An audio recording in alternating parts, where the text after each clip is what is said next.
force stop បានន័យថានេះវានៅចិត្ត uninstall ហ្នឹងណានេះនេះចុច force stop នឹងមួយមកហើយបន្ទាប់មកទៀតនេះចូលកន្លែង storage ហើយបន្ទាប់មកអ្នកទាំងអស់គ្នាធ្វើការ clear cache វាទៅដើម្បីឲ្យវាសម្អាត Telegram ចាស់ហ្នឹងសួស្តីអ្នកទាំងអស់គ្នាសូមស្វាគមន៍ជាថ្មីមកកាន់ Channel កំសែង Official ហើយនៅក្នុងថ្ងៃនេះដែរគឺយើងនឹងលើកមកនិយាយទាក់ទងនឹងការ login Telegram ព្រោះឃើញមួយរយៈចុងក្រោយនេះគឺទាក់ទងនឹង Telegram គឺឃើញបងប្អូនយើងមានបញ្ហាច្រើនអញ្ចឹងដើម្បីអាច login ចូលទៅបានដោយមិនចាំបាច់ចំណាយលុយកាក់យើងអាចធ្វើវិធី3ខ្ញុំមានវិធីសាស្ត្រក្នុងការឲ្យអ្នកទាំងអស់គ្នាសាកល្បងព្រោះខ្ញុំអាចធ្វើបាន account ខ្លះក៏ធ្វើបាន account ខ្លះក៏រងចាំ 2-3 ថ្ងៃអញ្ចឹងទៅប៉ុន្តែអ្នកទាំងអស់គ្នាអាចសាកល្បងបាន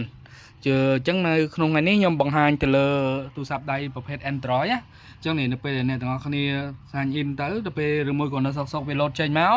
វានឹងឲ្យអ្នកទាំងអស់គ្នាធ្វើការបង់លុយអ្នកខ្លះក៏បង់$1ជាងអ្នកខ្លះក៏បង់ 0.99 សេនប៉ុន្តែ account ខ្លះទោះជាបង់លុយហើយក៏មិនផ្ញើលេខកូដឬក៏ call លេខកូដមកឲ្យយើងដែរអញ្ចឹងយើងអាចធ្វើវិធីសាស្ត្រ free ដូចយើងធ្វើពីមុនសិនសាក់មើលបានបើសិនជាយើងគ្មានវិធីទេមានតែធ្វើការដាក់កាតដើម្បីបង់លុយតាមរយៈ Visa Mastercard ឬក៏ Union Pay អញ្ចឹងទៅអញ្ចឹងដើម្បីកុំឲ្យខាតពេលអ្នកនរគ្នាត្រូវចូលមក setting ទី1ហើយបន្ទាប់មកអ្នកនរគ្នាចូលទៅក្នុង setting ហើយអ្នកនរគ្នាចូលមកកាន់ app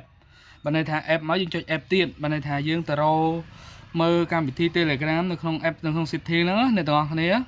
អូខេនេះឥឡូវនេះខ្ញុំឃើញហើយរកឃើញហើយអ្នកនរគ្នាចុចចូលលើ Telegram ហ្នឹងមកអញ្ចឹងជំហានទី1អ្នកនរគ្នាត្រូវចុចយកពាក្យថា force stop បានន័យថានេះវានៅចិត្ត uninstall ហ្នឹងណាអ្នកនរនេះចុច force stop នឹងមួយមកហើយបន្ទាប់មកទៀតអ្នកនេះចូលកន្លែង storage ហើយបន្ទាប់មកអ្នកទាំងអស់គ្នាធ្វើការ clear cache វាទៅដើម្បីឲ្យវាសម្អាត Telegram ចាស់ហ្នឹង history ចាស់ហ្នឹងចេញហើយនៅពេលនេះគឺជាជំហានទី1ជំហានមួយទៀតគឺអ្នកទាំងអស់គ្នាធ្វើការផ្លាស់ប្ដូរអ៊ីនធឺណិតអ្នកខ្លះអ្នកអាចទាំងអស់គ្នាផ្លាស់ប្ដូរមាន Wi-Fi 2 3ឬក៏ទៅហាងកាហ្វេអញ្ចឹងទៅធ្វើការផ្លាស់ប្ដូរហើយសាកល្បងធ្វើការ sign in នៅក្នុងវិធីទី2នេះព្រោះពេលខ្លះ clear cache អីហើយ force stop អីហើយក៏វានៅតែមិនដំណើរការដែរអញ្ចឹងយើងអាចផ្លាស់ប្ដូរ Wi-Fi មកប្រើ Wi-Fi SIM ឬមួយក៏ប្ដូរ Wi-Fi ពីមួយកន្លែងទៅមួយកន្លែងដើម្បីរកវិធីសាស្ត្រអ្នកទាំងអស់គ្នាអញ្ចឹងអ្នកទាំងអស់គ្នាអាចព្យាយាមធ្វើតាមវិធីសាស្ត្រហ្នឹងបានហើយបើសិនជាវិធីសាស្ត្រហ្នឹងនៅតែអត់កើតទៀត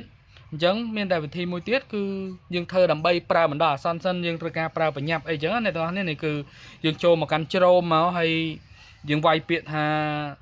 Telegram web មក Telegram web ចឹងមកអ្នកទាំងអស់គ្នាអាចធ្វើការ sign in បានណាអ្នកទាំងអស់គ្នានេះបានន័យថានេះ